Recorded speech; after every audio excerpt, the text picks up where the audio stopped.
Excelência, a memória.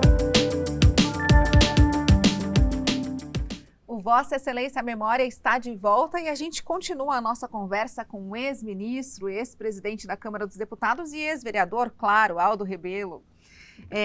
Eu estava conversando com o senhor antes da gente começar a gravar que o mundo dá muitas voltas, né? O senhor, quando vereador, aqui em 89, subiu na tribuna para criticar o Collor e fez uma crítica muito, muito dura, que inclusive responderam para o senhor aqui, porque o senhor chamou o Collor de canalha.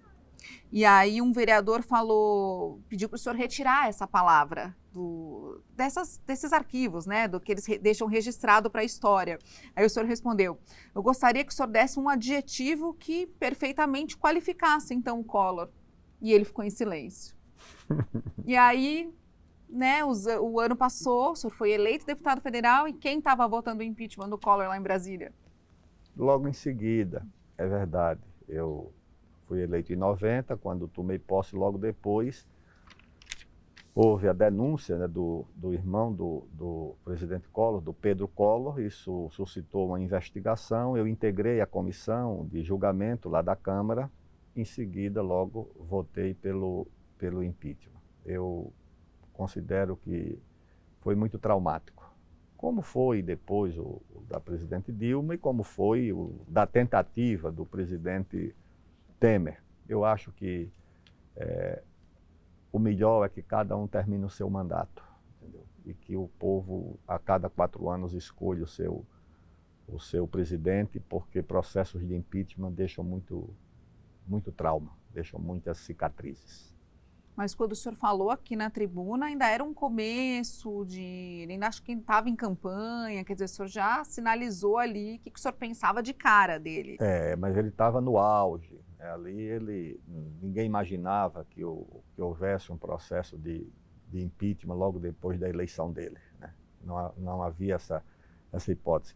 Quando ele foi eleito, aliás, o jornal Estado de São Paulo chegou a defender em editorial que houvesse reeleição, porque o presidente Collor foi eleito como primeiro presidente civil e havia uma expectativa muito, muito grande em torno do mandato dele, que se desfez logo depois, infelizmente. Pesquisando aqui também os discursos do senhor, na época de vereador, eu encontrei alguns temas inéditos até então aqui para a Câmara, que poucos vereadores abordavam. Por exemplo, o senhor trouxe o tema da Palestina para cá, para a tribuna. A libertação da Albânia, que era dominada pelo fascismo italiano, o senhor falou também. Como é que era abordar esse tipo de assunto aqui na Câmara Municipal de São Paulo? Nós tínhamos aqui, primeiro eram alguns temas partidários, outros eram temas de comunidades com as quais eu tinha uma relação muito próxima, com a comunidade árabe, eu tinha muitos amigos. Tinha uma moça brasileira palestina que estava presa em Israel e nós tínhamos um comitê que lutava pela libertação dela. E o partido sempre tinha uma preocupação com o mundo, né, com a política externa. Na juventude a gente lutava na questão da guerra do Vietnã e da Nicarágua e depois da Palestina, de uma autonomia ou de um Estado palestino. E todos esses temas eu trazia, que para nós não havia apenas o tema da municipalidade. É claro que eu me dedicava a isso, eu visitava muitos bairros de São Paulo, eu conheço bem a cidade de São Paulo, conheço assim de dirigir, chegar, me localizar, mas eu tratava dos temas nacionais e dos temas internacionais também no mandato. O senhor falou da questão dos temas locais, o senhor falava realmente, lutava muito por eles. Uma dessas lutas era do direito da moradia, do direito à moradia. E uma vez o senhor precisou deixar claro, foi tão contestado aqui que precisou deixar claro que o PCdoB não articula ou organiza ocupações e invasões, mas apoia a luta do povo pelo direito à moradia. Quer dizer, havia uma confusão de que o senhor estava incitando ali.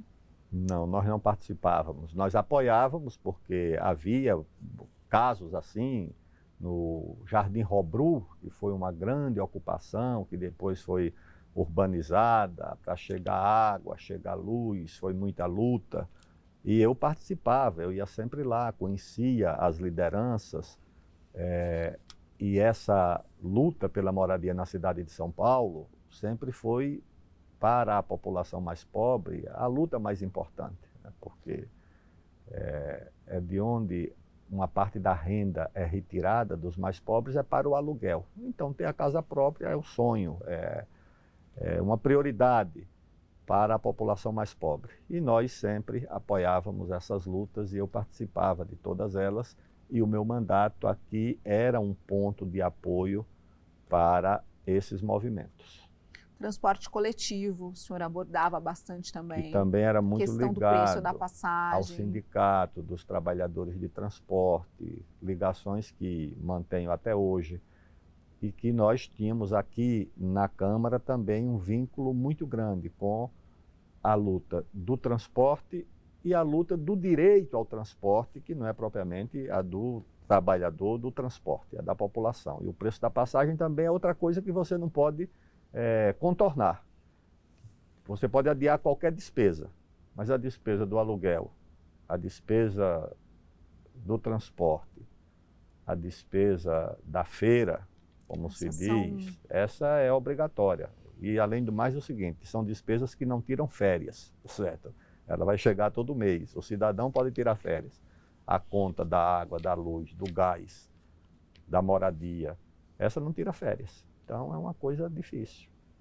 Essa luta pelos direitos, já que o senhor falou na questão das férias, né? Lembrei aqui de uma das lutas do senhor, que era a garantia dos servidores de férias integrais sem o desconto por motivo de greve, né? O senhor lutou bastante por essa questão também, né? Regulamentação de plebiscito, quer dizer, o senhor foi trazendo esses valores, né, do movimento estudantil Era o para esses projetos de lei que o senhor tentava bancar aqui. Que era o tema da democracia.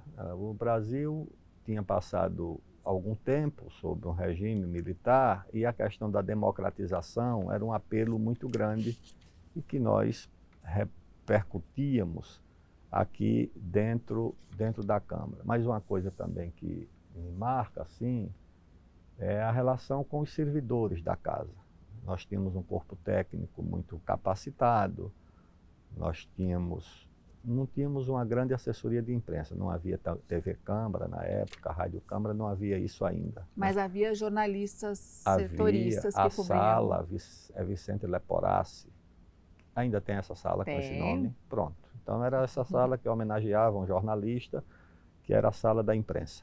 Os servidores também, os motoristas da casa, os servidores da Copa, havia sim, era um ambiente de muita fraternidade, onde todo mundo se conhecia e se tratava pelo nome, né? Porque na Câmara é difícil, porque são 513, é muita gente, mas aqui não, aqui era uma comunidade onde todos se conheciam e eu tinha muito apreço e muito afeto pelos servidores aqui da casa. Que bom saber disso. Antes da gente encerrar, eu queria que o senhor contasse um pouquinho o que foi possível fazer pela educação. O senhor tinha uma ideia de valorizar as professoras, as diretoras de escola, colocar elas para participar mais aqui da elaboração dos projetos de lei, até da lei orgânica. Foi possível fazer alguma coisa? Foi. Nós temos uma ligação muito grande, porque um sindicalista que presidia o sindicato dos professores do município, depois ele foi vereador, o Cláudio, ele tornou-se... Cláudio Fonseca. Cláudio Fonseca foi vereador, é meu amigo até hoje, mas nessa época ele era sindicalista e trabalhávamos juntos para valorizar a educação e o ensino municipal, embora ainda não houvesse a municipalização do ensino, né, por lei, não tivesse sido criada ainda, que foi coisa do governo Fernando Henrique depois, né? Mas havia essa preocupação. Por quê? Porque provavelmente depois do Brasil e depois do estado de São Paulo, a maior rede de ensino do país fosse a do município de São Paulo. Então nós procurávamos de fato valorizar muito o tema da educação, que era um tema também de apreço familiar, porque minha mãe era professora, minhas irmãs professoras, então a militância do senhor também. Da educação, e eu tinha e tenho ainda, né, um afeto que trago pelas minhas professoras do curso primário. Eu acho muito importante o senhor sempre valorizar os funcionários, quem conviveu com o senhor. Gratidão, né? É gratidão, e é isso também o que faz você ter um mandato eficiente. Você não faz nada sozinho. Então, se você tiver uma relação de cooperação, de confiança, né, com as pessoas que estão integradas no seu trabalho, eu acho que isso lhe dá um conforto emocional e espiritual e uma segurança material também muito grande para você fazer o seu trabalho no dia a dia. Acho que um dos maiores motivos que fizeram o senhor chegar tão longe é essa valorização, porque tem muita gente que esquece, né, lá de trás. É verdade. Lamentavelmente, isso revela uma perda de orientação, porque você desperdiça energia. Quando você integra essa energia de todo mundo, isso resulta numa grande capacidade de realização e de criatividade. Que bom. Então, 2 palavras, 2 conceitos para a gente resumir a passagem do senhor aqui na Câmara. Acho que respeito e diálogo, é isso? Exatamente. Respeito de todos e para todos, porque respeito é reciprocidade. Ninguém pode esperar ser respeitado se não respeita o próximo, tá certo? Como é que você pode esperar e exigir respeito se isso não é uma coisa que parte de você? E o diálogo também. O diálogo exige também reciprocidade. Você não pode impor o monólogo e ter como resposta o diálogo. Não, você tem que saber que o diálogo exige também reciprocidade e o respeito à diferença. Muito obrigada pela participação do senhor aqui no Vossa Excelência Memória, por ter escrito um pedaço da nossa história tão importante. Obrigado, Viviane. Foi uma honra, obrigada. Obrigado. O Vossa Excelência Memória volta na semana que vem. Muito obrigada pela sua audiência e até mais.